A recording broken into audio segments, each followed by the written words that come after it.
Не припирайте това, което Бог върши. Оставете колкото време му е нужно и имайте търпение. Наслаждавайте се на мястото, където сте по пътя към дестинацията си.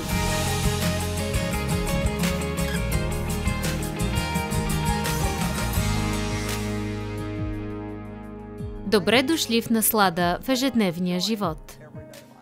Ако гледахте вчерашната програма, започнах поучение за това да сме търпеливи със себе си по време на духовния растеж. Бог извършва велико дело вътре в нас, когато се новородим. Ако някой е в Христос, той е ново създание. Старото премина, ето всичко стана ново. Казах, че ставаме като нова духовна глина, но има работа да се върши, за да се вземат добрите неща в нас, да се изработят през душата ни, преди да бъдат видяни през телата ни, защото независимо колко много добро имам в себе си, ако светът не го вижда, няма да му помогне.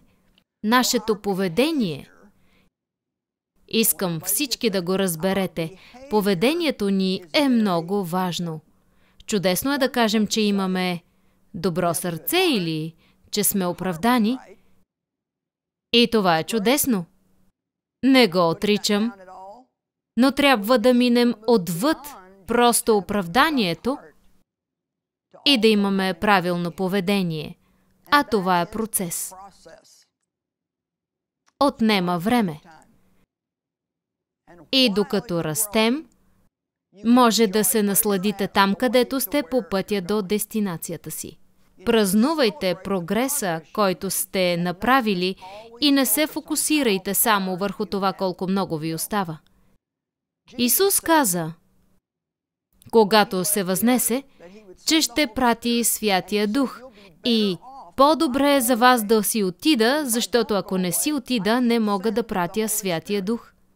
Нека ви попитам, как можем да се справим без Исус? Той беше в едно човешко тяло и можеше да бъде само на едно място в даден момент и да работи с малко хора.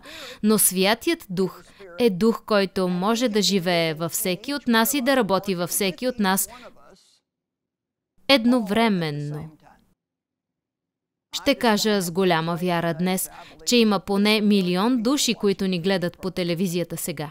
И знаете ли, всички сте на малко по-различно място духовно. Някои сред вас още не са приели Христос за свой Спасител. Някои сред вас са новородени християни, все още малки бебета. Някои сред вас ходят с Бога от много години. И вероятно са много духовно зрели, но има хора по целия път с различни ситуации.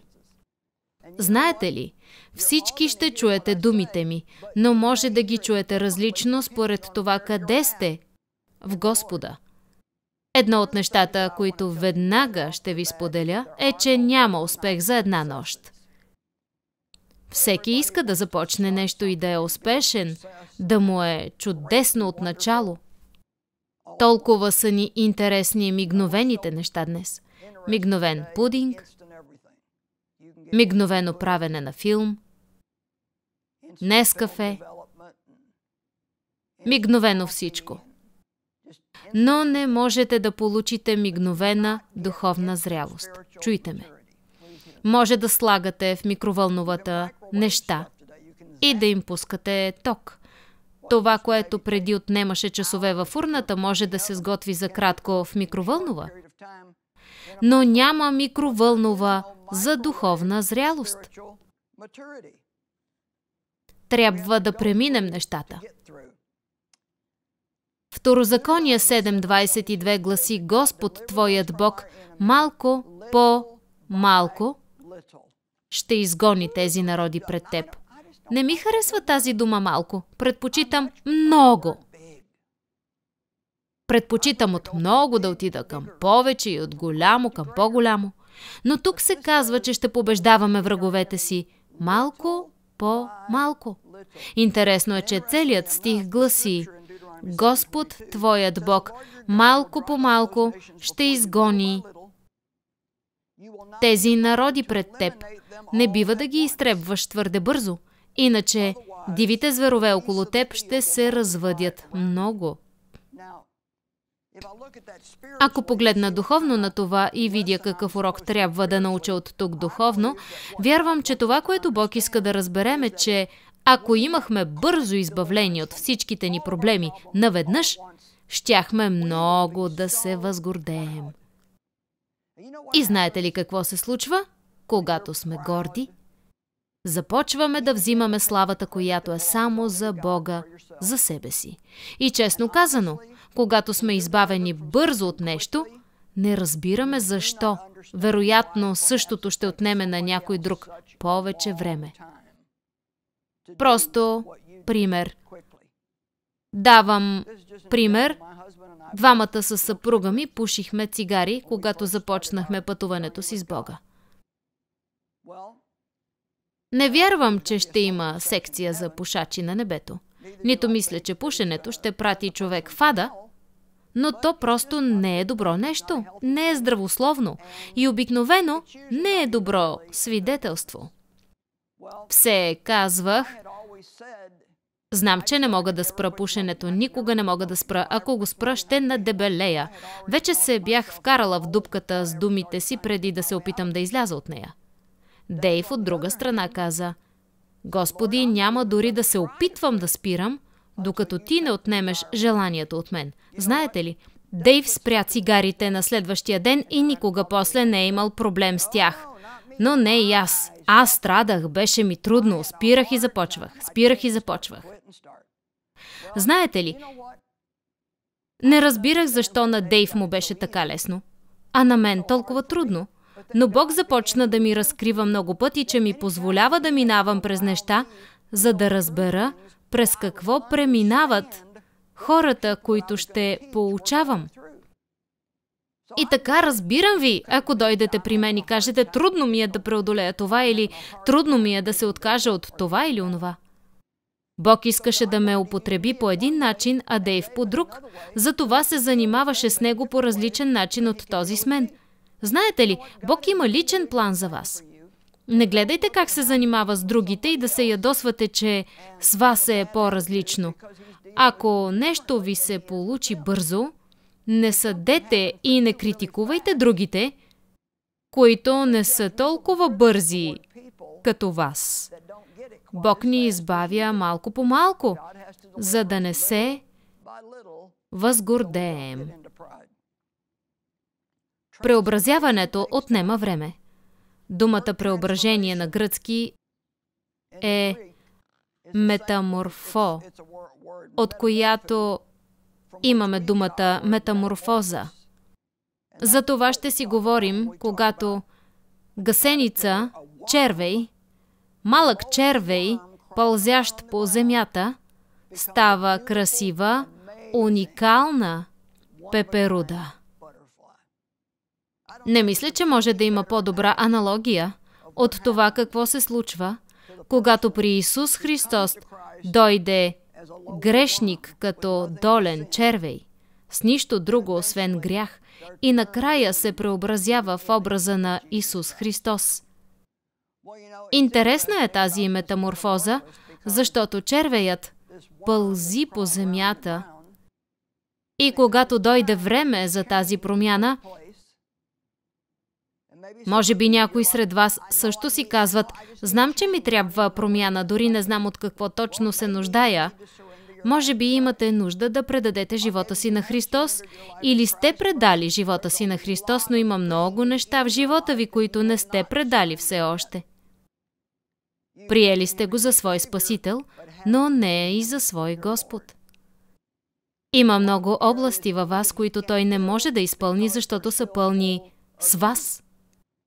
Вярвам, че всеки гледащ ни днес ще види нещо от Бога, което ще му помогне да расте духовно в някоя житейска област. Гъсеницата, когато знае, че е време за промяната, пропълзява по дърво и се хваща за клон. Чувала съм, че обикновено е задната част на клона и изглежда, ако наблюдавате внимателно, че нищо не се случва. Нищо. Абсолютно нищо. Сега, така ли се чувствате? Нищо не се случва в живота ми. Молех се, пропълзях на клона ми и чакам Бог да стори нещо и нищо не се случва. Но ако можехте да видите в Пашкула, ще знаете, че там се случват много неща. Бог има нещо подготвено за вас, но сега трябва да ви подготви за това, което е приготвил. Може би Бог е намислил велико дело за вас, но не сте готови още за него. Той го е подготвил, но вие не сте готови. Поканете Бог да свърши в живота ви това, което иска. И го молете всеки ден да му съдействате, вместо да се борите с него. Боже, помогни ми да ти съдействам с това, което искаш да сториш в мен. Молила съм се и така. Боже, ако трябва, завържи ме за олтара си, за да мога да избягам от Теб, независимо колко ми се бяга от това, което вършиш в живота ми. Казва се, че червеят се превръща на течност, което е показателно за случващото се с нас понякога. Просто трябва да се превърнем в каквото искаш, Боже. После тази пеперуда започва да се развива. Чух история за мъж, който видял пеперудата да се бори да излезе от пашкула. Ако гледате целия процес, ще видите борбата й, докато се опитва да излезе от пашкула. И той и помогнал, така си мислил, като отворил пашкула, преди тя да е готова. Хайде, тук има послание, което да разберете. И какво? Пеперудата умряла. Не припирайте това, което Бог върши. Оставете колкото време му е нужно и имайте търпение. Наслаждавайте се на мястото, където сте, по пътя към дестинацията си. В онези дни, когато се почувствате много обезсърчени, припомнете си, че дори когато не виждате никакви знаци, Бог действа във вас. Филипяни 1.6 гласи: онзи, който е започнал добро дело във вас, ще го усъвършенства. Има история в Библията за преобразяването. Наричаме я притчата за блудния син. Но нека погледнем тази история днес. Каза още: някой си човек имаше двама сина. Лука 15, 11 и нататък. И по-младият от тях каза на баща си: татко, дай ми дъла, който ми се пада от имота. И той им раздели имота. Самият факт, че момчето поиска дяла от имота преди времето му, показва духовна незрялост. В онези дни да помолиш баща си за наследството си, докато е жив, е равнозначно на иска ми се да беше мъртъв. Толкова бързаме за неща, които още не сме готови да получим. Толкова много от нас си мислим, че сме готови за повишение, готови за това, готови за служение, за всичко сме готови, но знаете ли, готови сме, когато Бог каже, че сме готови. И когато Той каже, че сте готови, когато Той вижда, че сте готови, Той ще отвори правилните врати на правилното време. Ще бъдете тогава истински успех, не някой с лош старт и дисквалифицирани накрая. И не след много дни по-младият син си събра всичко и отиде в далечна страна и там разпиля имота си с разпуснатия си живот. Това доказва къде е бил духовно, нали? И като изхарчи всичко, настана голям глад в онази страна и той изпадна в лишение. И отиде да се представи на един от гражданите на онази страна, който го прати на полетата си да пасе свине. Леле. И той бил така гладен, че копнеел да се насити с помията на свинете. Леле. Ето това младо момче живееше в чудесно имение с баща си, който много го обича. И съм сигурна, че имаше голяма радост и чудесен живот. Но защото искаше това, което не биваше да има, преди да е готов за него, сега го виждаме готов да се храни с помията. Когато се осъзна, и благодаря на Бога, че можем винаги да се осъзнаем, не е ли чудесно? Някой сега може да се осъзнае, какво правя? Може би сте от онези, които правят нещо подобно на ядене на помия. Казва се, а като дойде на себе си, каза: колко наемници на баща ми имат излишък от хляб, а пък аз умирам от глад. Ще стана да отида при баща си. Не е ли добра новина, че винаги можете да се върнете при Бога? Той ви чака, Той ви иска обратно.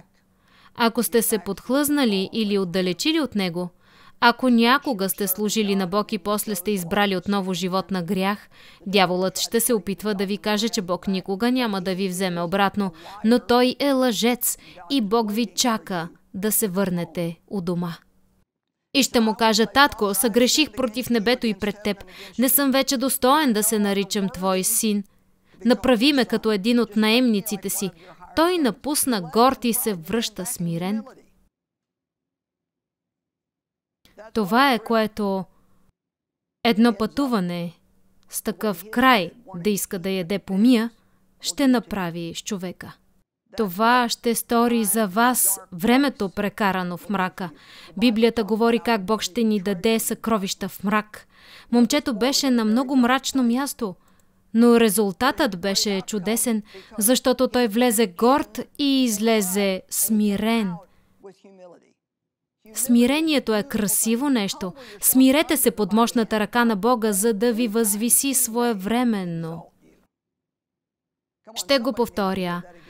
Смирете се под мощната ръка на Бога, за да ви възвиси своевременно. Спрете да се опитвате сами да накарате нещо да се случи. Бъдете готови да се молите за него и чакайте Божието съвършено време в живота си.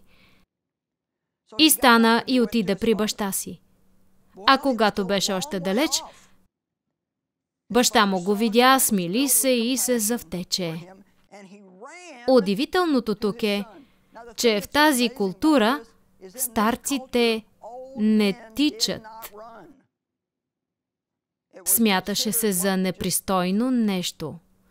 Но бащата толкова се развълнувал, че не го беше грижа какво си мислят другите. Той изтича до сина си. Знаете ли, ако само мислите да се обърнете в Божията посока днес, той така ще се развълнува, че вече ще ви чака с отворени ръце. Той тича към вас и само трябва да направите крачка в правилната посока. Хайде, Божиите обятия са отворени, той ви чака. Чака ви да се върнете при него. Татко, съгреших против небето и пред теб. Не съм вече достоен да се наричам твой син. А когато беше още далеч, баща му го видя, смили се и се завтече. Синът каза: татко, съгреших против небето и пред теб, не съм вече достоен да се наричам твой син, но бащата каза на слугите си: бързо, изнесете най-хубавата премяна и го облечете и сложете пръстен на ръката му и обувки на краката му, докарайте угоеното теле и го заколете и нека да ядем и се веселим. Знаете ли, гарантирам ви, че това момче, когато се върна, все още е било далеч от съвършенството, но той имаше малък прогрес и Бог каза: да празнуваме, да се веселим. Наистина вярвам силно в празнуването на прогреса ви, вместо да сте депресирани и обесърчени колко още ви остава. Там имаше друг брат, наречен по-стария брат. Това ни казва, че е по-стар от младежа и очевидно трябва да има повече мъдрост. Осъзнавате ли колко повече години сте живи?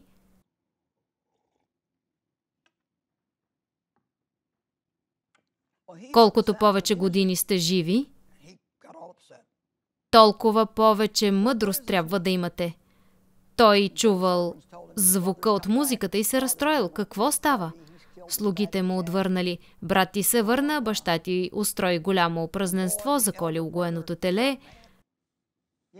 Леле, как се ядоса по-старият брат.